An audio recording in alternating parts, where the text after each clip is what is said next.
Hello, and welcome to today's virtual program of the Commonwealth Club of California. I am Brad Berman, your host for today's presentation. It is my pleasure to extend a special welcome to any new club members who are listening.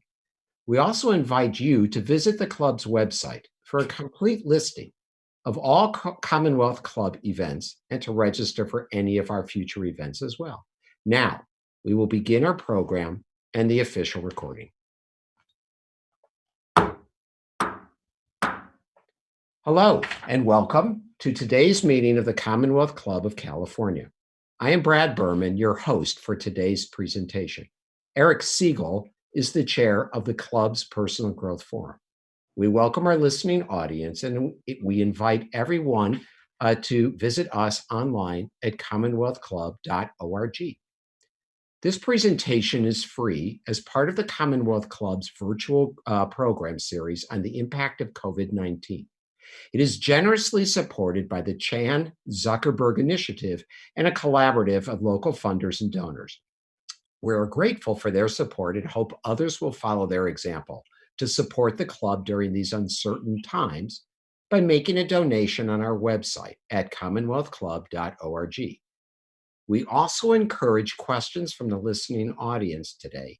Just write them down on the YouTube channel or in the comments on Facebook Live, and we'll try to get to as many as possible. And on with this evening's presentation, Managing Anxiety in the Time of COVID-19. It's a stressful time. We're understandably anxious as we face a dangerous and unprecedented situation and uncertain future. Ordinarily, we would try and cope as best we would commonly do, such as reaching out to friends and families for a supportive hug or gather together to talk things through. These are the ways we usually manage stressful situations. Yet during this time of coronavirus, we have to be physically distancing from each other.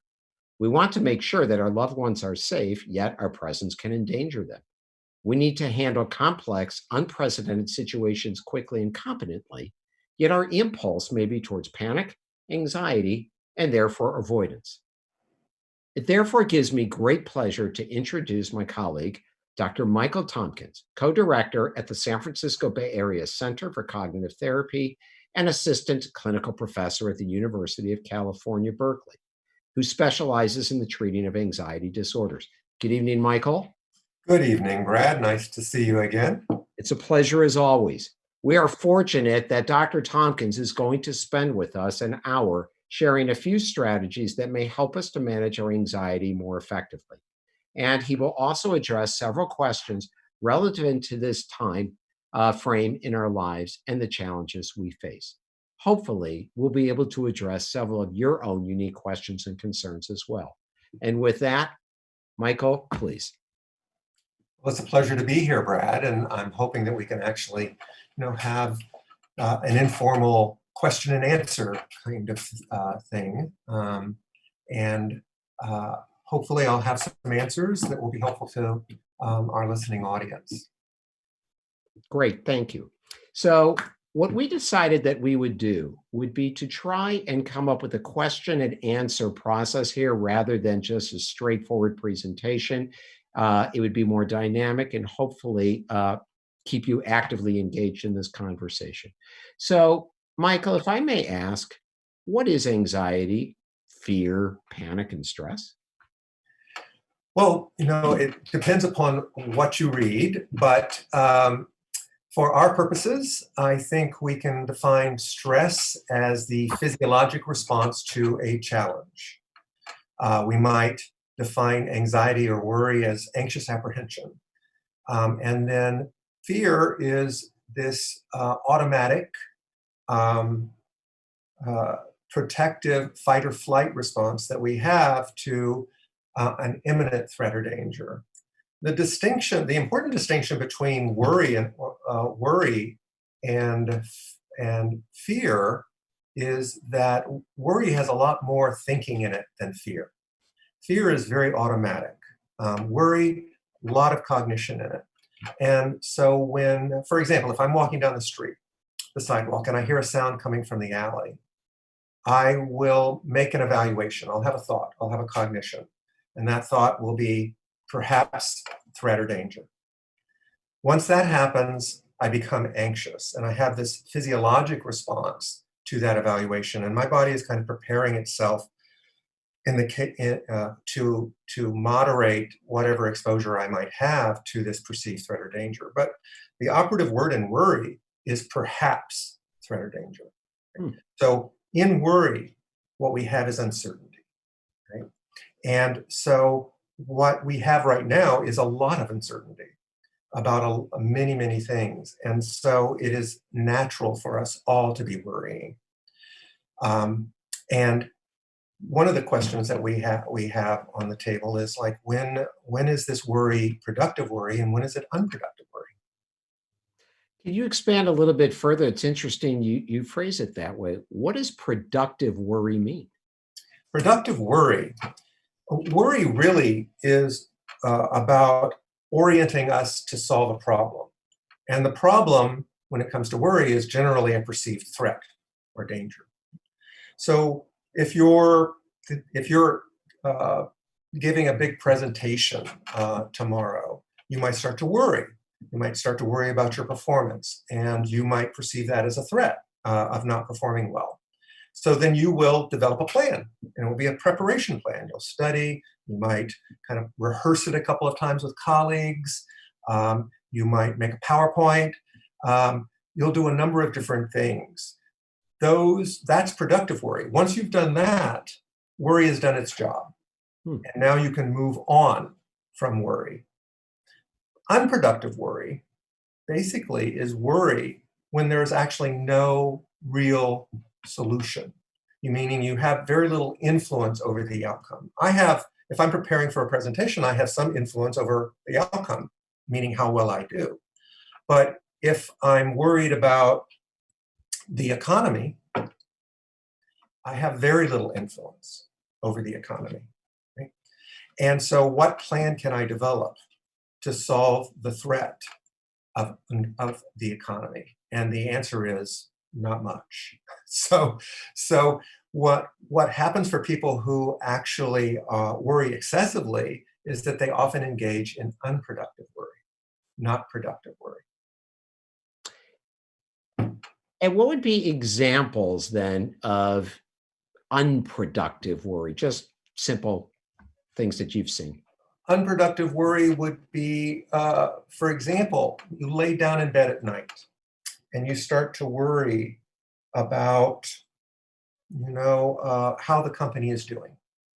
First off, you have very little influence over how the company is doing. You have a bit of influence. You have your participation in the company, but if the company includes 1,500 people and you're just one of them, while you have some influence, you don't have control. And so not only that, at 11 o'clock at night, even if there was something for you to do, you can't do it now, you can't do it then because it's 11 o'clock at night, right? And so unproductive worry really is a worrying about trying to control outcomes that you have very little influence over. And one of the things really the only thing that really distinguishes between normal worry versus abnormal worry, if I could use that term, is that people who worry normally or productively worry about the same things that people worry about who worry excessively. They worry about their health. They worry about money. They worry about world events. They worry about the same kinds of things. But the difference between someone who has perhaps a problem with worry is that when they're ready to stop worrying, they can't. And Really? so it's the controllability or perceived lack of controllability of worry, which really distinguishes it between what's, quote, normal worry and what's not normal worry. So may be many of us in the listening audience who tend to worry more than not about particular things. So are you suggesting that it may be fallacy to think that if we just keep thinking things through over and over again, we're going to come up with the solution or the answer? Right. That is a fallacy. It's a fallacy if your influence is very limited on an outcome. It doesn't really matter how much you worry about something or how much you plan it out. there are limits to your influence. And a lot of times what we end up doing is worrying excessively about outcomes that there's not really much we can do about. And sometimes what happens for people is the trap is that they believe worry is working on the problem. Actually, not necessarily, particularly if the problem is one that you have very little influence over. If you have very little influence over a problem, then worrying about it probably isn't going to solve the problem. Whatever you could do would solve the problem, but you can't do much because you don't have much influence over the outcome. So if I hear you correctly, and by the way, questions are pouring in for Dr. Michael Tompkins already, a noted national and international expert on anxiety disorders and what to do about them in children, adolescents, and adults, and also the author of 12 books on the very subject. So there's a great question, and for the sake of the listening audience, I'm not going to mention anyone's name, but they are coming in this way, is how can we stop unproductive worry? Well, there are, a number of strategies you can use to give you to learn that you do have some control of your worry process. One of the most straightforward and often recommended is kind of a scheduling worry time. So what happens if you worry excessively is that your experience is you're tending to worry all the time. And what happens when we worry a lot is worry contributes to physiologic arousal. So this is why someone with generalized anxiety disorder also has all of these somatic complaints, GI distress, headaches, muscle tension, because they're worrying a lot, and all that worry feeds into their physiology, and so they're kind of like tensed up and on edge.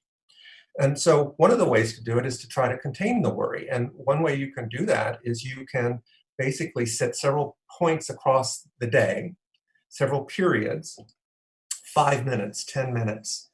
And during those 5 or 10 minutes, you give yourself full permission to worry about whatever you want. All right? You just sit there and you fully worry and you engage in all your worries. But between those 5 or 10-minute windows, when you start to worry, you basically say to yourself, this is not the time I'm going to worry. I'm going to worry at 2:00, and I have that time set aside for worry. So when I'm working with people, we just schedule the worry time in their schedule into their calendar, and then they worry.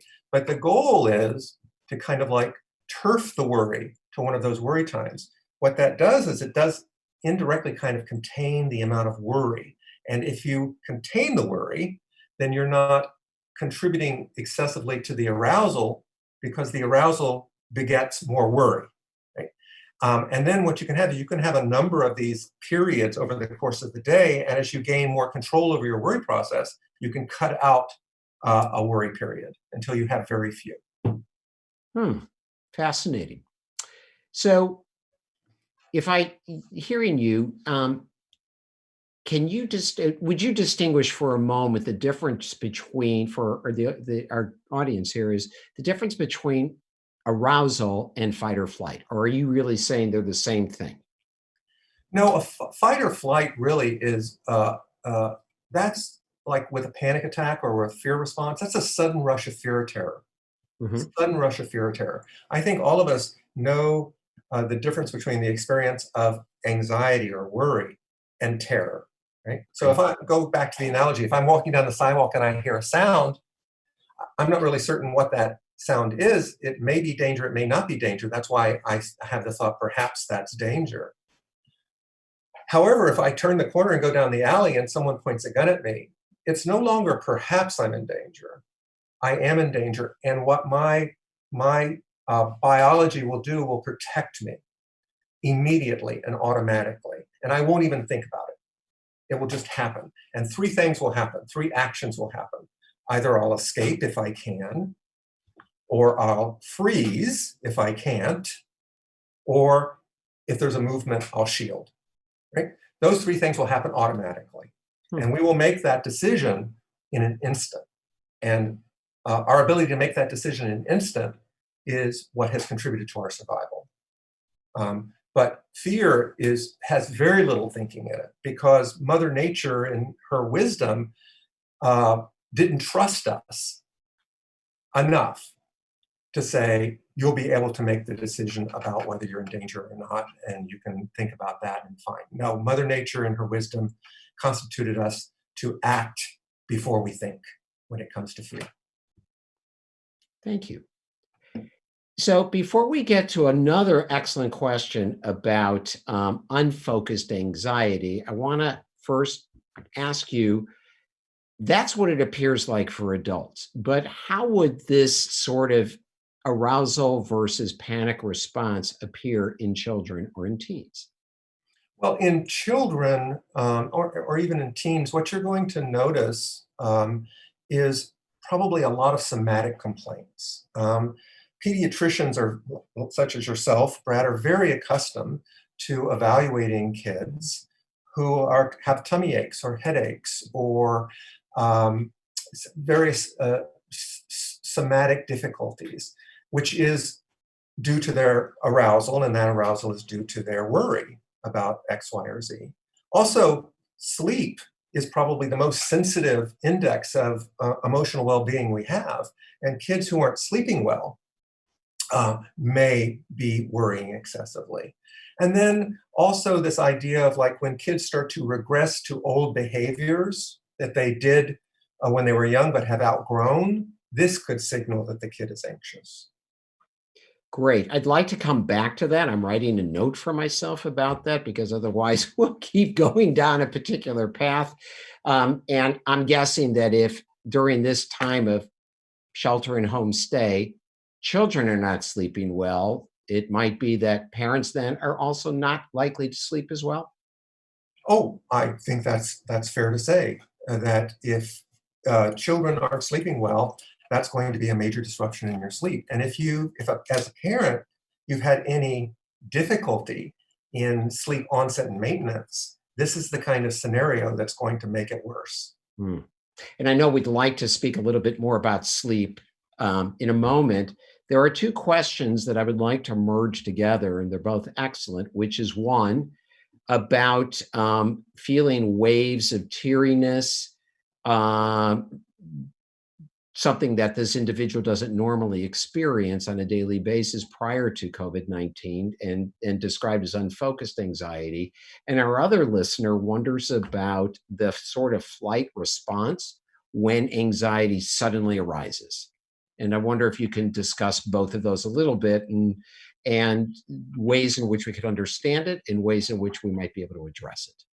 Well, the tearfulness and emotion that comes up can come up when you're feeling really anxious or if you are in a prolonged state of stress or anxiety for an extended period of time.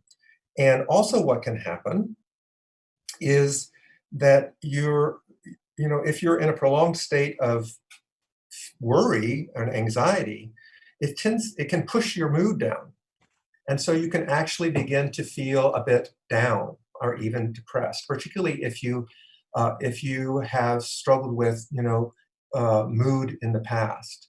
And part of the reason, or one of the ways to think about this from a psychological point of view, not a biological point of view, is that with my patients, I use this analogy. It's like because anxiety is at the heart of anxiety is uncertainty. And so if I was on death row, but I didn't really know when the day was going to come in which the warden was going to come and knock at my cell and say, "Today is the day, please come with me." Sure. Every day I sit with not being certain about whether this is my last day or not. I get up in the morning worrying about that, thinking about that. I go to bed thinking about that. This is a sense of dread. And I think a lot of us are experiencing some dread in terms of possible outcomes. And this starts to weigh on us and push our mood down. And so, if I'm sitting on death row day after day, not really certain whether this is the last day or not, I'm going to start to feel hopeless and powerless. Hmm. And that's when that's going to influence my mood because anxiety and depression, anxiety, there's still a perceived sense of control. But in depression, particularly the hopelessness, we lose that sense that we can control the outcome. When we're anxious, we're working to control the outcome, so we do believe we can do that. When we flip into believing that we have no control over the outcome, the situation becomes hopeless, and then our mood can slip. And yet, earlier, if I heard you correctly, the suggestion is for people to let go of the belief that they can control something, like at night when they're worrying. So, what do people do if, on one hand, they're worried about circumstances that they're trying to control? On the other hand, they let up on the notion that they can control it. Would that not just flood them? No, the answer to that, which is a recommendation I make to many people in a situation like this, is move into controlling or influencing what you have high influence over. So exercise, getting out in sunlight, with social distancing, staying to your routines, a number of things we actually do, and staying, doing your work, getting up and doing your work. Those things we have high influence over. Do those things while you try to let go of the things that you have low influence over, right? And you're practicing refocusing on the things you have high influence over, which will give you a sense of, quote, control, although I don't really believe in that word. I don't believe that we control things. I believe we have influence over things. And some things we have high influence over, and sometimes things we have low influence over, and then there's a full range. But the idea of control is a myth. It's a comforting myth, but it's a myth nonetheless. Well, that may be an invitation for another topic in personal growth, Eric, which is about the notion control, real or fantasy. Yeah, exactly. So bringing it back then to the people who have asked about the unfocused anxiety, or I guess what people used to call free-floating anxiety, and then the tendency towards that panic or fight or flight. What more can they do in that moment? One of the things that happens, I see a lot for people, and this has nothing to do with how smart a person is. What it has to do is their awareness. So a lot of times what unfocused anxiety is the person is simply not aware of the cognition. They're simply not aware of the what ifs, right? And because perhaps they've never really needed to pay attention to the what ifs, sometimes people, that's difficult for them to pay attention to what they're thinking. They're much more aware of what they're feeling or in their body or what they're doing. And so typically there isn't any such thing as unfocused anxiety. It's really about the person's not really quite aware of the what ifs that they're having that are contributing to this experience. And so the first step in cognitive behavioral therapy, of course, as you might guess, Yes.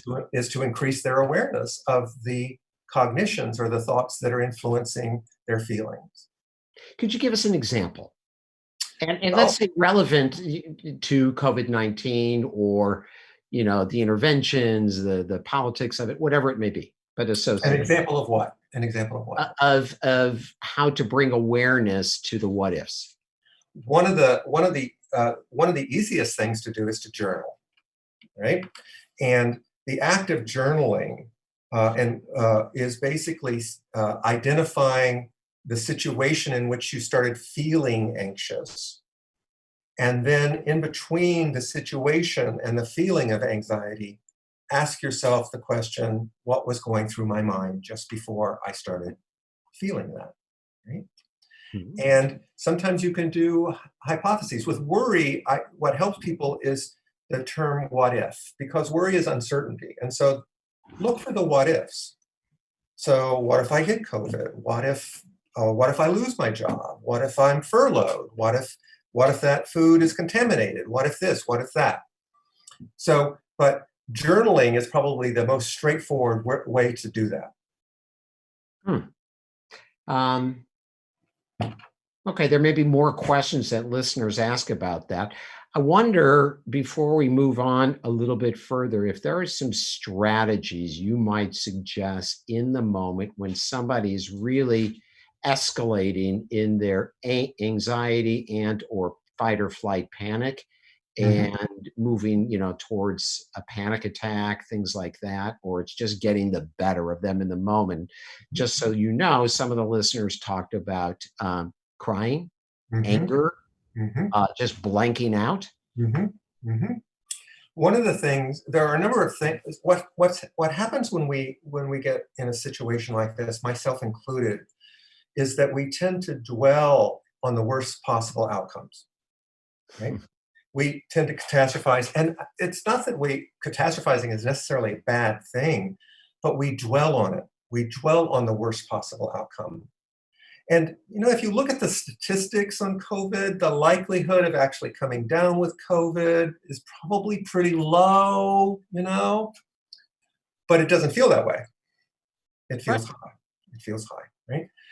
But what happens is we dwell on the worst case scenario. So one of the things I do is I basically spend some time thinking about the best possible outcome because my anxious mind's not spending a lot of time there, right? So I try to redirect my attention to the best possible outcome. The other thing I try to redirect my attention to is successfully coping. One of the things, part of catastrophizing is underestimating one's ability to cope, our Hmm. ability to cope. When we underestimate our ability to cope, we can make something small into something huge, right?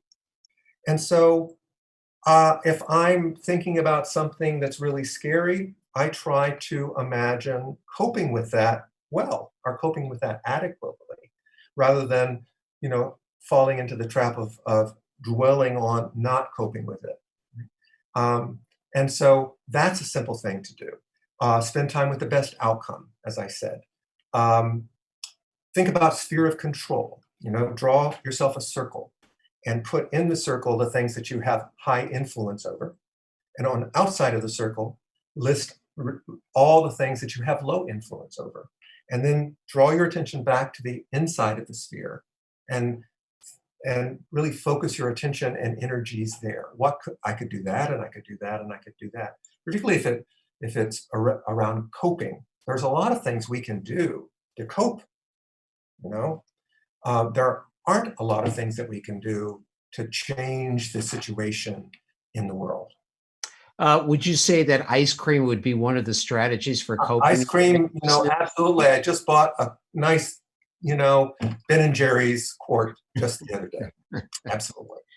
Um, you are listening to the Commonwealth Club of California for this evening's presentation about anxiety in the time of COVID-19. We are greatly advantaged to have with us Michael Tompkins, a psychologist and expert in cognitive behavioral therapy throughout the Bay Area. So, one of the things that you and I have shared thoughts about previously is about the media diet that people have Mhm. been on. And I wonder if you could spend a few minutes talking about that from the viewpoint of both how it sort of may foster anxiousness and even moving towards more panic. Yes. I have put myself on a media diet. All right.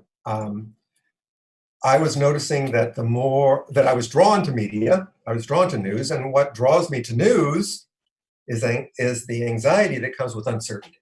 Oh, maybe I'm going to read something that's going to reassure me. Maybe I'm going to read something that's going to make me feel better in this moment.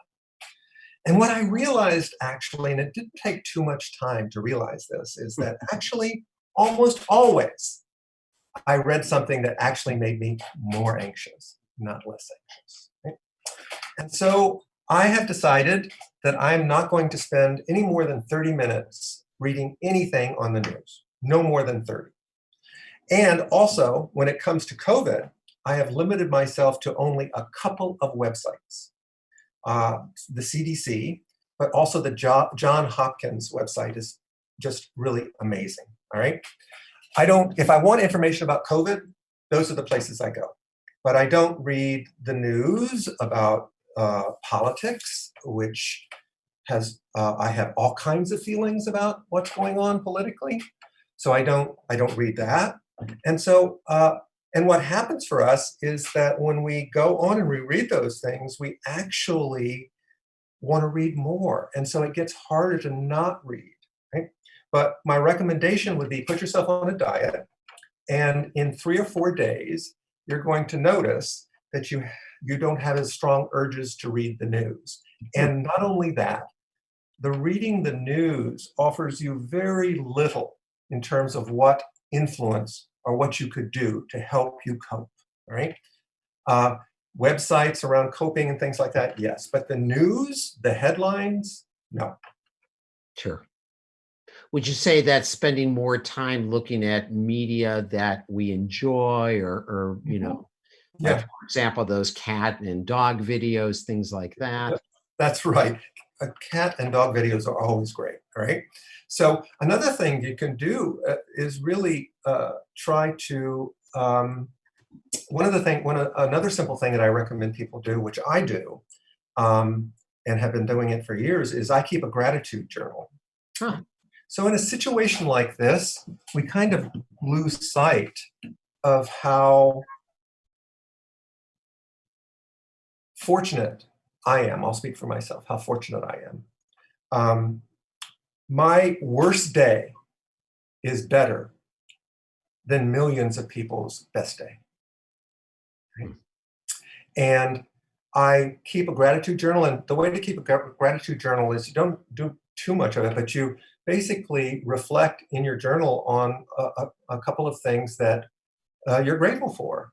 And I usually have people kind of go from their inside to their outside, which is like, I'm grateful that I can hear you. I'm grateful that I can, on my walk home, I can enjoy the gardens. They're in wonderful bloom now. I'm also grateful for my family. And one of the things that I really include in my gratitude journal a lot is my family. And I'm very grateful everyone's healthy and safe. I'm grateful I have a supportive spouse. I'm grateful I have great kids. Um, and so you just, list out some things, but don't list them. Kind of spend some time kind of describing what that experience is like for you, why it's important. Spend some time with gratitude, rather than spending time with, worry. Hmm, thank you for that. And the listeners should know that at the end of this presentation, Dr. Tompkins will share a slide of information with us about some websites that you can go to that address themes of anxiousness and anxiety that may lead you to even further methods of support and guidance. So before we move on to something else, and then definitely want to get to children, if I hear you correctly, then you're talking about trying to organize our worries, organize our fears, and begin to separate out what's something actionable and what's not actionable, Mhm, mhm. and begin to let go of much more. That's right. Another thing that helps to organize that is to focus on probability, not possibility, right? Because Okay. anything is possible. You know? Yes. So looking at the CDC and trying to gather data about probability. If I organized my life relative to all the possible bad things that could happen to me on any particular day, I would never leave my bed, which would diminish my effectiveness in life. The reason we're effective as organisms is that we organize our actions relative to probability, Hmm. not possibility. Right? And this is really important when you start thinking about how you spend your day. Years ago, I love this story. Years ago, I was working, my wife and I were doing this big remodel and we were adding a second floor. We were working with this wonderful architect. And the architect said, we're going to have to bring a structural engineer in here because we're adding this and we need to actually, get some expertise in terms of how to support the structure so that it's safe. But the architect said, but let me just tell you a little bit about structural engineers. And if there are any structural engineers in the audience tonight, I apologize. But the architect said, look, this is the way structural engineers work. The safest structure is a box without windows and doors. That's the safest place to live. But the architect said, but do you really want to live in a box with no windows and doors? Do you really want to live in a box that without sunshine? Do you really want to live in a box that you can't leave? Because every time you add a window and a door to your structure, you add a little bit more risk. And I listened to this architect as a psychologist and I said, she's brilliant, because that is a metaphor for how to live a life fully. You know, that trying to live a life without windows and doors may lower your risk, but is it really the way you want to live your life? I don't want to live my life that way. So I organize my actions relative to likelihood, to probability, but I recognize that life always has risks. And that is, what makes life, at the end of the day, actually worth living, you know? That it fulfills us when we take on a risk or a challenge and we go for it. So I really try to organize my actions relative to this metaphor. That's a wonderful story. Thank you for that, Michael. Mhm. So before we move to children, one last question, and then I promise some of the listeners and Michael that at the end we'll save a little bit of time to talk about sleep. Mhm. And so the specific question, which I thank the listener for, is what might you suggest related to people whose job it is to either read the news or be Mhm. involved in an industry that has to pay attention to that? And more specifically, if they are involved with, I'll say loosely, the COVID-19 Mhm. healthcare providers and so on, first responders. So it sounds like the question is, my job is to read the news. Yes. Or to be involved with COVID-19 every waking moment you're Every involved. waking moment, maybe you're a physician planning response or something like that. So you're involved in Yes. this. I think that probably the best thing that one could do in a situation like that would be to make sure that you have a really good self-care plan and you're following it. Right? That at the end of the day, you're spending a lot of time with all the bad things that could happen, and there are a lot of bad things that could happen. And I would say we're all kind of like experiencing all the bad things that could happen, but to actually have that in your face all day, I think would be really hard. And so I would be, if it were me, I would be making sure that I have that the time I'm away from that, I am really taking care of myself. I'm exercising, I'm getting out, I'm spending time with my loved ones to the degree I can. If I start to worry, I'm going to use some of these strategies we've talked about today. I'm going to avoid, uh, uh, drinking too much alcohol, too much caffeine. I'm going to really try to take care of myself.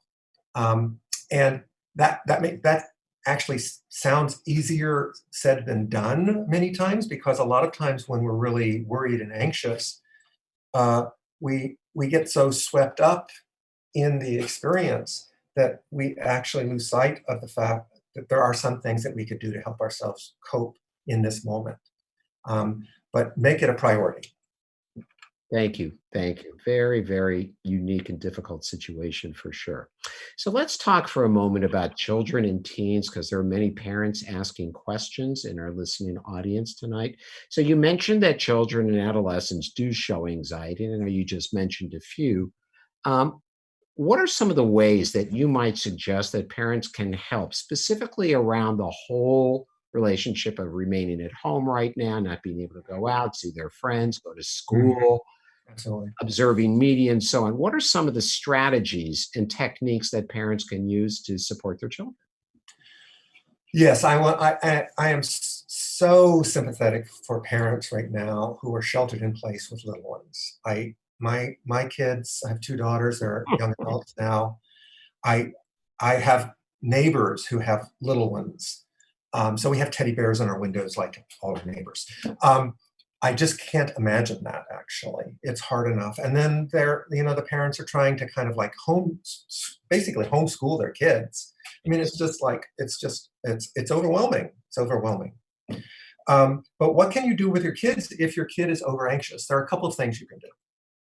You can provide information that's appropriate to their developmental age. And so when your kids come to you with questions, try to answer those questions in a straightforward, honest way, but don't provide more information than they're asking, right? Another thing you can do is you can teach kids you can teach them what are called somatic arousal, strategies. So you can teach them belly breathing. Make it a game. In my office, I have a little piece of blue felt. I have a rubber ducky. When the little kid comes in, I put it on their tummy, and I ask them to give the ducky a gentle ride on their belly. Right? So teach them to breathe belly. Teach them to relax intense. Do progressive muscle relaxation. With little ones, you're going to just do a few. You're not going to do 12 groups, but tighten this part, tighten the gut, and tighten the legs. The other thing is that if your kid is really worrying a lot, you can have the kid give the worry a name. Mm-hmm. So like the worry bully or some bad actor, so that now you can talk about the worry with some distance from it. So it's not about the kid, it's really about this thing. And then you can teach the kid to kind of like boss back the worry. I often play a game of like red light, green light, in my office, where I'm the big bad worry bully, and the kid turns around and I sneak up on the kid, and then the kid turns around and bosses me back. So, and the last thing you can do or not do is to remember that one of the things that happens with kids, but can happen to all of us, is don't confuse your kids' anxiety that they may be pushing back on you, but because they're anxious. They're not bad kids. They are actually really anxious, and not confuse a tantrum necessarily with, that they don't want to do this or they don't want to do with that. They may be very overwhelmed in that moment, and it may not be easy for them to do what you're asking. And so treating it as oppositional behavior, it can be a problem. That's a great point, and it would be beyond the time frame of this conversation this evening to delve into how you tell the difference more. But are you suggesting that children also may feel more worried or anxious as they feel the worry or anxious in their parents? Yeah, I think that, one of the things to keep in mind is that if you're a parent and you run a little anxious, you want to be careful that you're not worrying aloud. Because if you're worrying aloud, meaning you're just worrying, and you're talking about your worry, and you have little ones, kiddos around, what you're doing is modeling something about the world, which may not be helpful to your children. I think instead what you want to model is coping. That's what you want to model. You want to reassure your kids and say, this will pass. We've been through hard things before. Let's talk about how we can help you get through the next couple of days and work out a coping plan for kids. The last thing about kids, and this is true for all of us, and it's probably relevant when we get to sleep, is that you want to help your kids maintain their routines as much as possible. Those routines will ground your child, in the same way that when, toddlers wanted to, when story time came, they often want the same story over and over again, because that same story is reassuring for them. And you try to introduce a different story, they don't want to do that. And so young kids in particular benefit from routine. And so to the degree possible, try to maintain the routine. But again, I'm going to say is that, when both adults are working from home and you have little ones, that's easier said than done. But try to strive for that. And the other thing is routine really is one of the ways that we influence our uh, circadian clock, and that will influence our sleep. And this is particularly true for teens, because now teens are free to follow their clock, many times, which is okay. It will give the teen and you a real good idea of what their true clock is, right? But even then, you want them to try to maintain a standard lights out time and standard get out of bed time, whatever their clock determines in this particular time. Sure. No, thank you and appreciate that. Back to a question that I'm presuming a mother had asked, which is, would you give a few thoughts about how you help young children, before we get to adults, 3 to 8-year-olds, 3 to 9-year-olds, in terms of sleep difficulties at this time? And I don't mean the routine ones, but I mean ones that have, popped up since all of this has happened. Um, if what you're going to want to, some of the things you're going to strive for is you're going to try to help your kid stay in bed. Is the first thing. Help your kid stay in bed. Right? So it's much easier in the evening. So when you do story times, do story time in your kid's bed, not story time in the big bed. When my kids were little, we would do story time in the big bed, and we would have watermelon and story time. But at this particular time, if your kids are anxious, you want to do story time in their bed. And the reason is it's a lot easier for you to get out of their bed than it is for you to take your kid from your bed to their bed, because the likelihood your kid's going to awaken during that transport is high. Sure. All right. The other things that you want to do is you want to kind of like teach them some strategies at bedtime to cope. You can set up a reward system. One of the ones that I like the best is that I call Connect the Dot, which is basically having a big reward, getting a silhouette of that reward, putting it on graph paper, and where the drawing touches the graph paper, put a dot. And each dot represents a reinforcer. And so ideally, when the kid connects all the dots, they get the big reward, but in between every third dot, they get a small reward. And so now you have a reward system to help them kind of like stay in bed. And so you could have them stay in bed, or you could reward them for when you return them to bed, they come to you and you return them to bed, that they return to bed with grace and no pushback, and they get rewarded for that. And then basically emphasize, coping strategies for them. Sure. Reassure them, do what you're doing, hug them, and redirect them. And again, naming the worry bully can be helpful to externalize their worry for them. Mhm. Michael, that dot to dot and little reward and big reward sounds actually kind of fun, like for Yeah, it adults is as fun. well. It is fun. So can we segue then? Maybe we should be doing that with adults that are having a hard time sleeping right now. Well, I think that if we go to sleep in general, Yes. the way to think about sleep is that there are 3 drivers. Well, first off, the problem is that if you have struggled with insomnia, this time is probably really hard. If you kind of like semi-managed your insomnia over the years, this time is going to be really hard for you. There are 3 systems that feed into sleep. One is the arousal system. I think all of us can agree that we have a lot of physical and mental arousal. Physical and mental arousal keeps sleep away. Okay? The other process is what's called the sleep drive system.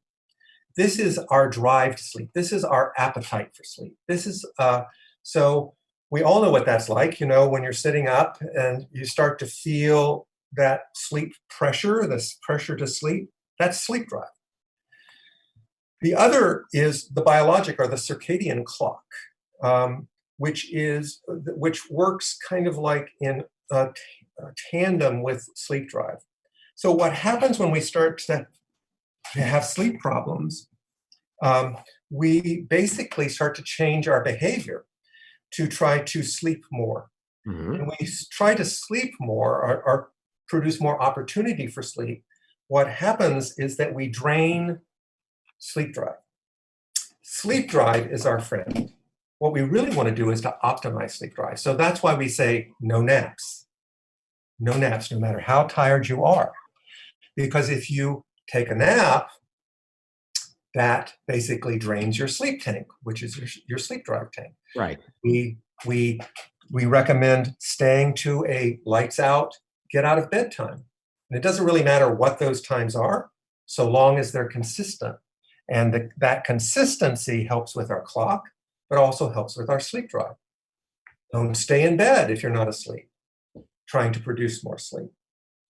Because if you do nap or kind of like nap in that state, you're basically driving down your sleep drive.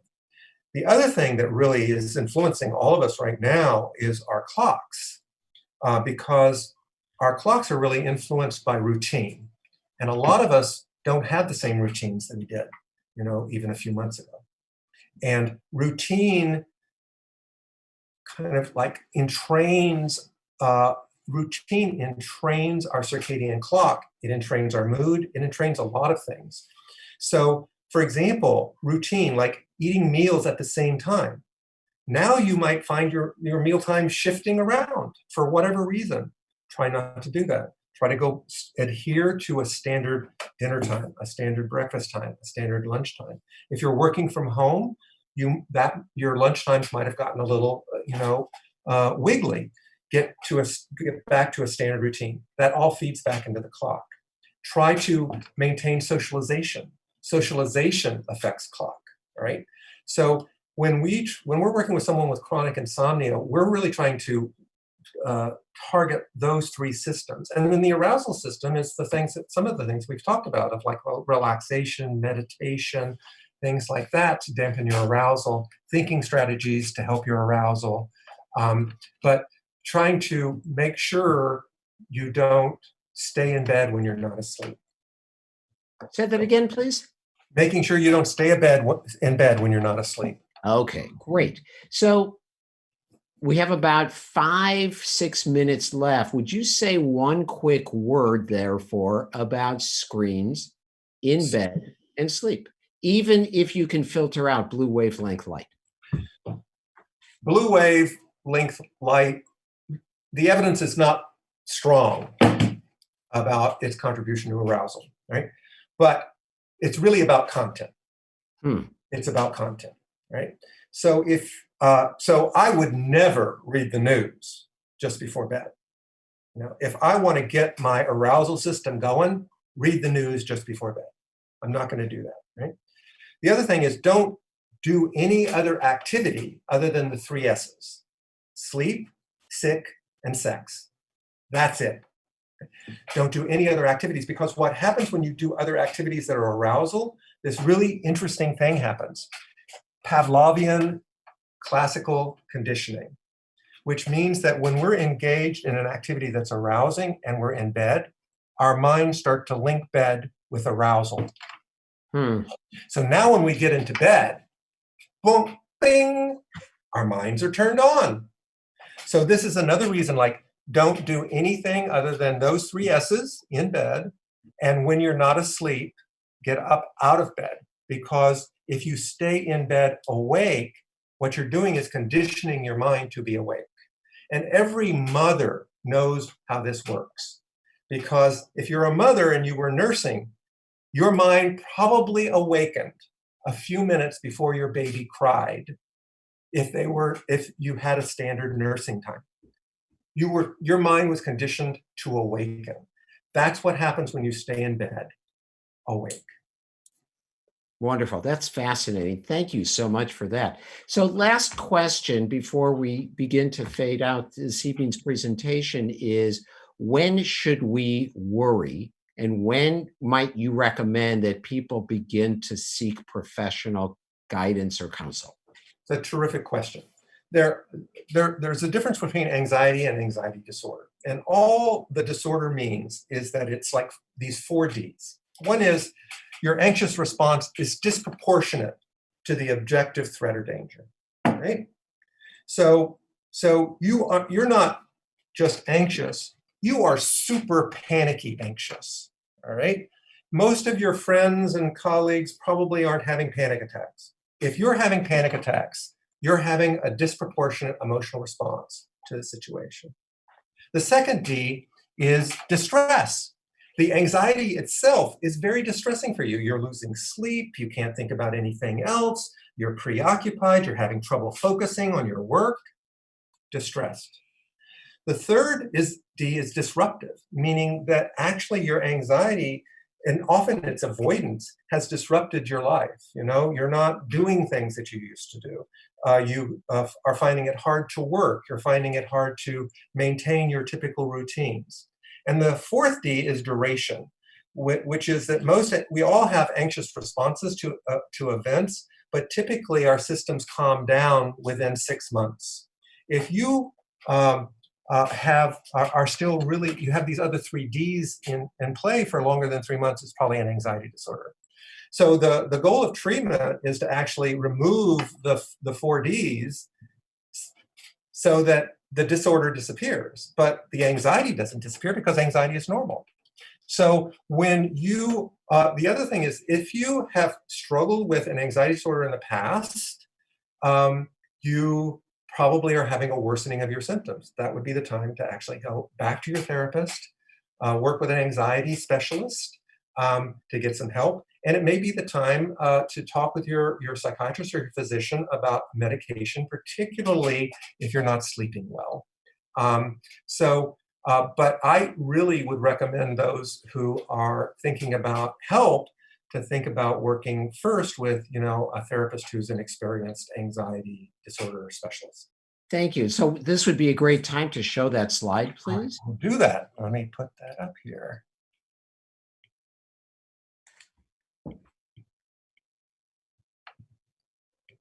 And then, I think I have to share my screen, right? Yeah. While Dr. Tompkins is putting this up, first of all, I would like to thank him and our gratitude for Michael Tompkins, superb psychologist and expert on anxiety disorders in children, adolescents, and adults, for sharing his expertise and flexibility with the unique format for this presentation today.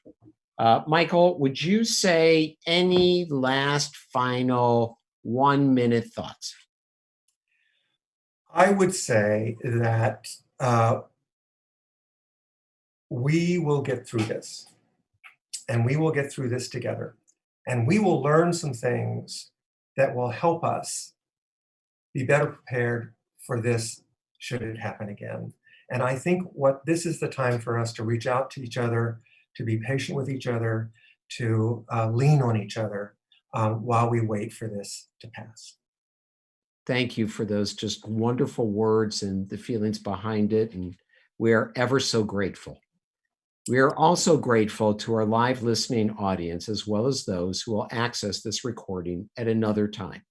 And now, this meeting of the Commonwealth Club of California, commemorating its 116th year of enlightened discussion, is adjourned.